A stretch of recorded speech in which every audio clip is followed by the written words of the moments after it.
നമസ്കാരം, ഞാൻ അശോകൻ. എല്ലാവർക്കും എൻ്റെ പട്ടണക്കാടേക്ക് ഒരിക്കൽ കൂടി സ്വാഗതം. ഇന്ന് ഞാൻ ചെയ്യാൻ പോകുന്നത് ഒരു തോരനാണ്. ഒരു മൾട്ടിവിഷൻ എന്ന് പറയുമ്പോൾ 2-3 കളറുകൾ ചേർത്തിട്ടുള്ള ഒരെണ്ണം. അതിൽ ക്യാരറ്റ് ഉണ്ട്, ബീറ്റ്റൂട്ട് ഉണ്ട്, പാവക്കയുണ്ട്. ഇതെല്ലാം ചേർത്തിട്ട് മുട്ടയും കൂടി ചേർത്തിട്ടുള്ള ഒരു തോരനാണ് ചെയ്യാൻ പോകുന്നത്. ഇത്തിരി വ്യത്യസ്തമായിട്ട്. അപ്പോൾ അതിലേക്ക് എല്ലാവരെയും ഒരിക്കൽ കൂടി സ്വാഗതം ചെയ്യണം. ഞാൻ അതിൻ്റെ വർക്കിലേക്ക് നീങ്ങുകയാണ്. അത് ഈ പാവയ്ക്ക ഒന്ന് മിക്സ് ചെയ്ത് വെക്കണം. ഈ പാവയ്ക്കയുടെ കയ്പ്പെന്ന് കുറയ്ക്കാൻ വേണ്ടി പാവയ്ക്ക മഞ്ഞൾപ്പൊടിയും ഉപ്പും വിനെഗറും ചേർത്തിട്ട് ഒന്ന് മിക്സ് ചെയ്ത് വെക്കണം. അപ്പോൾ ഇതിലുള്ള വെള്ളം ഇറങ്ങി വരും. അതാണ് ഇപ്പോൾ ചെയ്യാൻ പോകുന്നത്. ആ വെള്ളം പിഴിഞ്ഞ് കളഞ്ഞാൽ ഇതിൻ്റെ കയ്പ്പിന് ഒരു ചെറിയ ശമനം കിട്ടും. അതാണിപ്പോൾ നമ്മൾ ചെയ്യുന്നത്.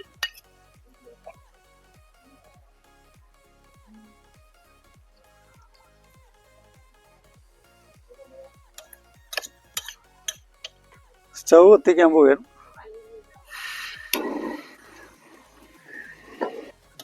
വെളിച്ചെണ്ണ കുറച്ചൊഴിക്കാം.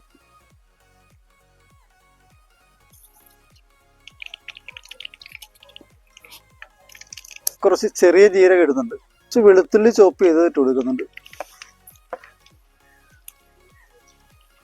ഇഞ്ചി ചെറുതായിട്ട് പൊടിയായിട്ട് അരിഞ്ഞ് കുറച്ച് ഇഞ്ചി ഇട്ട് കൊടുക്കുന്നുണ്ട്. കുറച്ച് പച്ചമുളക് ചെറുതായിട്ട് അരിഞ്ഞത് ഇട്ട് കൊടുക്കുന്നുണ്ട്. കുറച്ച് വറ്റൽമുളക് ചെറുതായിട്ട് പൊട്ടിച്ചത്. ആ വെളുത്തുള്ളി ചെറുതായിട്ടൊന്ന് മൂപ്പിച്ചിട്ടുണ്ട് കളറാക്കാൻ വേണ്ടി. അത് ഈ ഉദ്ദേശിക്കുന്ന സാധനത്തിന് ഒരു ടേസ്റ്റ് വരാൻ വേണ്ടി അങ്ങനെ ചെയ്തതാണ്. അല്ലാത്ത ഇതിനൊന്നും അത്രയും മൂപ്പിക്കണ്ട. മുട്ടയൊക്കെ ചേർന്നതല്ലേ, അപ്പം അതുകൊണ്ട് അതിനു വേണ്ടി അങ്ങനെ ചെയ്തതാണ്. ചെറുതായിട്ട് അരിഞ്ഞ ഒരു സവോള ഇട്ട് കൊടുക്കുന്നുണ്ട്. 3 ഇൻഗ്രീഡിയൻസിൽ ആദ്യം ബീറ്റ്റൂട്ട്, വേവ് കൂടുതൽ ബീറ്റ്റൂട്ട് ഉള്ളവരുണ്ട്, അത് ആദ്യം ഇട്ട് കൊടുക്കണം കേട്ടോ. തോരന് ആവശ്യമായ ക്യാരറ്റ് ഇട്ട് കൊടുക്കുകയാണ് ഞാൻ. കുറച്ച് വേപ്പില കൂടി കുറച്ച് ഇട്ട് കൊടുക്കണം. വേപ്പില അല്ലെങ്കിൽ എല്ലാം കൂടി നേരത്തെ ഇട്ട കത്തി കരിഞ്ഞു പോകും. എൻ്റെ ഒരു ഇട സമയത്ത് ഇട്ട് കൊടുത്താലേ ഉള്ളൂ വേപ്പിലയുടെ ഫ്ലേവർ നമ്മുടെ കറിക്ക് കിട്ടത്തുള്ളൂ. ഉപ്പും മഞ്ഞളും വിനാഗിരിയും ചേർത്ത് വെച്ച പാവയ്ക്ക, അതിൻ്റെ കയ്പ്പ് കുറച്ച് മാറിക്കിട്ടാൻ വേണ്ടി ചെയ്തതാണ്. ആ പാവയ്ക്ക തോർത്തിയത് ഇട്ട് കൊടുക്കുകയാണ്. 2 മുട്ട ഇതിൽ ചേർക്കാൻ വേണ്ടി എടുത്തിട്ടുണ്ട്. അപ്പോൾ അതൊന്ന് മിക്സ് ചെയ്തെടുക്കണം. ഉപ്പും ചേർത്തിട്ടൊന്ന് മിക്സ് ചെയ്തെടുക്കണം. ഈ തോരൻ ഐറ്റമൊക്കെ ഒന്ന് സൈഡിലേക്ക് മാറ്റിയിട്ട് നടുക്ക് നമുക്ക് ഈ മുട്ട ഒഴിച്ചിട്ടൊന്ന് ചിക്കി എടുക്കണം. അപ്പോൾ അത് ഒഴിക്കുകയാണ്.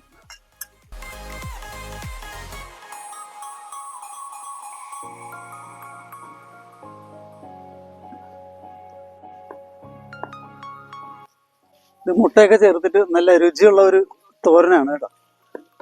ഇത് എല്ലാവരും ഒന്ന് ചെയ്ത് നോക്കണം. വലിയ ബുദ്ധിമുട്ടില്ലാതെ ലളിതമായിട്ട് ചെയ്യാൻ പറ്റിയ ഒരു തോരനാണ്. ബീറ്റ്റൂട്ട്, ക്യാരറ്റ്, പാവയ്ക്ക, പിന്നെ മുട്ടയും കൂടി ചേർത്തിട്ടുള്ള ഒരു തോരനാണ്. നമുക്ക് ചോറിനാണ് മെയിനായിട്ട് എടുക്കാൻ പറ്റുന്നത്. പിന്നെ അല്ലാതെ ബ്രേക്ക്ഫാസ്റ്റൊക്കെ കൂടെ സൈഡായിട്ട് ഉപയോഗിക്കാം. നല്ല രുചി ഉണ്ടാവും. കോഴിമുട്ട, ഇതിന് താറാമുട്ട ചേർക്കാം. ഞാനിപ്പോൾ താറാമുട്ട ചേർത്തിക്കണം. എനിക്ക് അവൈലബിൾ ആയിട്ടുള്ളത് അതായിരുന്നു. അതിരുന്ന് എടുത്ത് ചേർത്താണ്.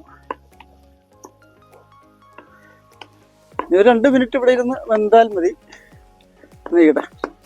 ഇനി ഒരു മുറി തേങ്ങ മഞ്ഞൾപ്പൊടിയായിട്ട് തിരുമ്പി ചേർത്താണ് അത് ഇട്ട് കൊടുക്കുകയാണ്.